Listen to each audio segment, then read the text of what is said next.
مضيعات الوقت. كل الحضارات الإنسانية أكدت على أهمية الوقت، وكل الفلاسفة والحكماء حذروا من خطر التفريط في الوقت وتضييعه. مفيش إنسان عاقل يبذر وقته ويضيع ساعاته، لأنه في الحقيقة بيكون بيقتل حياته.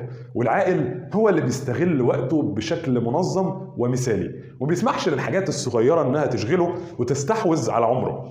السؤال هنا، ليه بنضيع وقتنا؟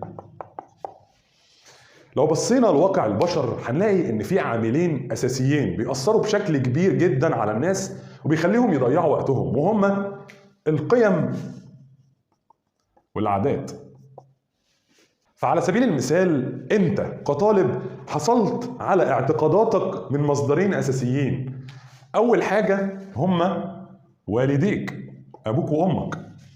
يعني كل اللي كان بيتردد على ودنك عن الوقت والطرق اللي بثوها ليك في كيفية التعامل مع وقتك، وكمان عن طريق تعاملهم هم نفسهم مع أوقاتهم. وهنلاحظ حاجتين: إن الأسرة اللي غرست في أولادهم تنظيم أولوياتهم والتعامل الأمثل مع الوقت بتنشئ أبناء عندهم شعور بأهمية الوقت وعدم تضييعه. وطبعا على العكس تماما، الأسر اللي بتتعامل بفوضوية وعدم اهتمام بعقارب الساعة بتغرس في أولادهم الميل إلى تضييع الوقت، وبتقتل عندهم القيمة الحقيقية للزمن.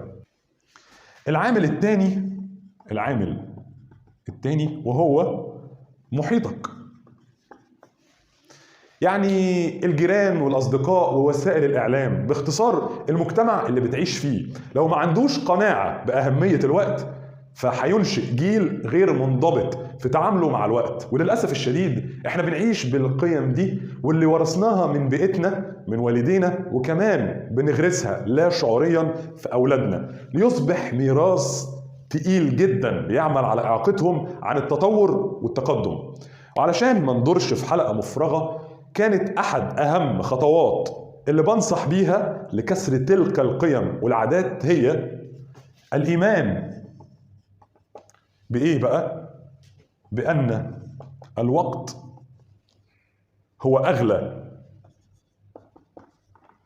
ما تجود به الحياة علينا.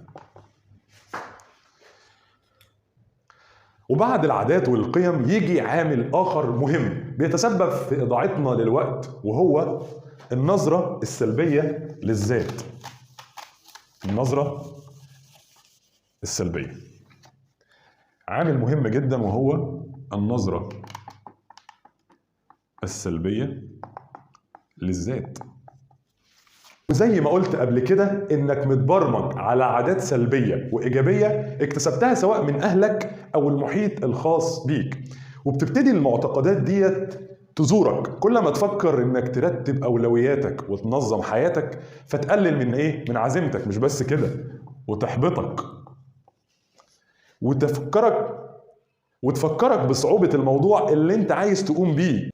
وهكرر تاني ان الوقوف قدام التيار الفكر السلبي ومواجهته وتحديه والالتزام الجاد بالتعلم والتطبيق هو وحده القادر على إفنائه وتدميره. ودلوقتي عايزك تحدد بنفسك ليه بيضيع وقتك، واكتبهم في 3 نقاط. وافتكر ان اللي ينشغل بالحاجة اللي مش مهمة هيضيع الأهم. رابعا، والحاجة اللي هنتكلم عليها في الكورس بتاعنا،